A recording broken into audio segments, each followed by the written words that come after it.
L'écoute Sirot avec Lamed Gimel, première sira sur Chukat. Alors la paracha elle commence avec le fameux verset Zot Chukat Torah, voici le décret de la Torah, le fait de prendre une vache rousse pour purifier ceux qui se sont rendus impurs auprès d'un mort, et vous amènerez une vache rousse auprès de Moshe. Veikrou elecha, ils amèneront près de toi, vers Moshe. Pourquoi il y a besoin d'amener la vache rousse vers Moshe? Et les commentateurs viennent nous dire que dans chaque vache rousse qui a été brûlée pour la purification, il y a eu à chaque fois un mélange avec la vache de Moshe, les cendres de la vache de Moshe. Ça veut dire que toutes les vaches rousses sont appelées du nom de Moshe. Et le deuxième point qu'on souligne ici, c'est ils amèneront vers toi, ce que les commentateurs disent aussi, à toi je vais dévoiler. C'est-à-dire à Moshe, à toi je vais dévoiler le sens profond de cette mitzvah, de la vache rousse. Et même Shlomo Ameler, qui avait réussi à comprendre les sens cachés de toutes les mitzvot, lui-même a dit que le sens de la vache rousse, il ne l'a jamais compris.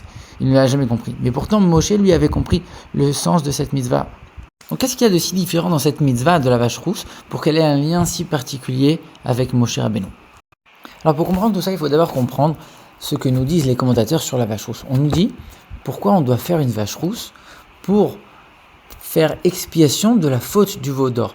En vérité, on sait que les sacrifices, c'est quasiment toujours, c'est des sacrifices mâles. Et ici, on demande une vache femelle. Ça veut dire qu'il faut que ce soit une vache et pas un taureau. Pourquoi une vache? Parce que c'est la maman du veau, le veau d'or. Mais quel rapport entre la vache rousse et le veau d'or? Alors, la vache rousse, elle vient purifier l'impureté du mort, l'impureté due à la mort. Et le veau d'or, c'est lui qui a ramené la mort sur terre. Pourquoi? Parce que avec la faute de l'arbre de la connaissance, la mort a commencé à prendre place sur terre. Mais grâce au moment du don de la Torah, la mort a complètement cessé. Ça veut dire que l'impureté des Juifs, l'impureté du monde a complètement disparu. Mais avec la faute du veau d'or, cette impureté est revenue et la mort est revenue dans le monde. Ça veut dire que pour réparer la faute du veau d'or qui a ramené la mort dans le monde, on va amener la vache rousse qui, elle, par nature, répare l'impureté due à la mort. Et quand on regarde le Rambam, il nous dit qu'il y a eu 9 vaches rousses qui ont été faites depuis le moment où on a eu cette mitzvah qui a été donnée. Et la 9e, elle a été réalisée au moment du 2e temple. La première, c'est Moshe qui l'a faite, et la 10e, c'est le Mashiach qui la fera. A priori, pourquoi Rambam vient nous énumérer ici toutes les 10 vaches rousses de l'histoire en disant celle-ci et celle-là? À quoi ça sert? Et même encore plus que ça, Rambam vient nous dire la 10e, c'est Mashiach qui va la faire. Rambam, il nous a déjà dit, il a fait des chapitres entiers sur les lois de Mashiach. Il nous a dit tous les lois du temple vont revenir, etc. Donc on sait qu'on va refaire la vache rousse. Là pour l'instant, on sait qu'on ne la fait plus depuis le 2e temple. Et on sait très bien qu'on va la refaire uniquement quand Mashiach viendra. Donc forcément que la 10e, elle sera faite au moment de Mashiach. Pourquoi tu as besoin de venir me préciser? Et la 10e, c'est Mashiach qui va la faire. En vérité, ce qu'il cherche à nous insinuer ici, c'est justement ce message suivant. C'est que la faute du veau d'or, qui elle ne sera pardonnée que à l'époque messianique, quand Mashiach sera venu, à ce moment-là, l'impureté de la mort va disparaître, et donc forcément, c'est là que sera parfaite, complète, la purification de la vache rousse. Et c'est pour ça que c'est le chiffre 10, parce que le chiffre 10, c'est un chiffre parfait, et donc il purifiera de la mort, mais de la mort définitivement. La mort va complètement disparaître du monde à ce moment-là. Et maintenant, on comprend pourquoi la vache rousse, elle doit être particulièrement liée à Moshe Rabbeinu. Parce que Moshe, il représente un concept d'éternité. Comme on nous explique dans les commentateurs de la Torah, c'est que les actions, les œuvres de Moshe sont éternelles. C'est-à-dire que la Gemara, elle nous dit, si Moshe était entré en Israël et qu'il avait construit le temple n'aurait jamais pu être détruit. Ça veut dire que les actions, les œuvres, les constructions de Moshe sont éternelles. Et si on regarde de manière un peu plus profonde, Moshe lui-même est éternel, puisqu'il y a des passages où on nous dit que Moshe n'est jamais mort, et que de la même manière qu'il servait Dieu quand il était sur terre, il sert Dieu de manière peut-être différente maintenant, mais Moshe n'est jamais mort, entre guillemets. Donc Moshe représente ce concept d'éternité, ce concept de vie éternelle qui surmonte la mort, si on peut dire. Alors c'est vrai que la vache rousse, elle ne va apporter l'impureté, la purification totale uniquement quand Mashiach va venir. Et que pour l'instant, toutes les vaches rousses qui ont été accomplies, c'était une purification ponctuelle, d'une impureté ponctuelle. Et la mort n'a pas été retirée pour autant. Mais ça, c'est vrai uniquement pour notre époque. Et la perfection sera atteinte à l'époque de Mashiach. Mais quand on regarde de manière profondément, même maintenant, il y a déjà un petit peu de ça. Il y a un petit peu de l'éternité de Moshe. Puisque l'impureté individuelle de la mort continue. Mais le peuple juif, de manière générale, en tant que communauté, ne meurt jamais. Et ça, c'est grâce au fait que Moshe, lui, a donné la Torah, le fait qu'il a apporté cette étincelle d'éternité qui va véritablement se dévoiler quand Mashiach va venir. Maintenant, on sait que la Torah est éternelle et qu'elle amène des messages.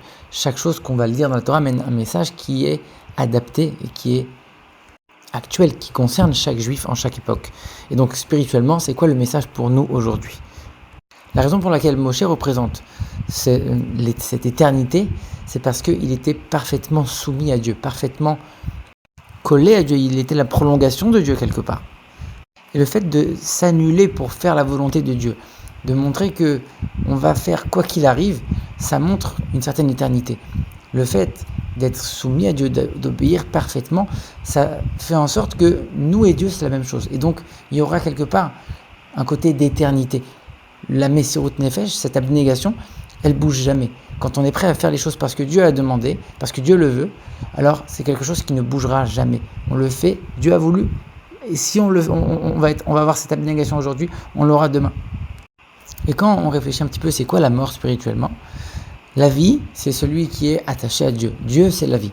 Et donc la mort, c'est forcément le contraire de la vie. Et donc celui qui est détaché, celui qui est éloigné de Dieu, c'est ça la mort.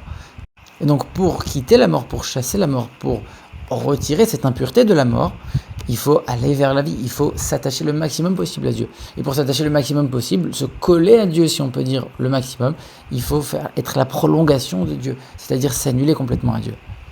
Et quand on regarde un petit peu cette vache rousse de Moshe, les cendres de la vache rousse de Moshe, non seulement elles sont éternelles, mais elles ont permis de faire par la suite aussi d'autres vaches rousses.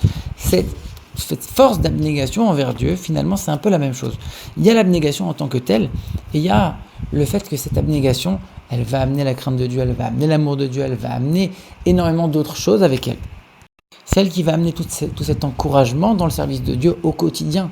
Puisque, comme le dit le Tanya, à partir du moment où on se rappelle de cette force d'abnégation, alors ça va nous donner cet encouragement et cette force de pouvoir accomplir la Torah et les mitzvot au quotidien dans chaque recoin de chaque chose de la vie, grâce au fait qu'on se rappelle en permanence ce concept d'abnégation.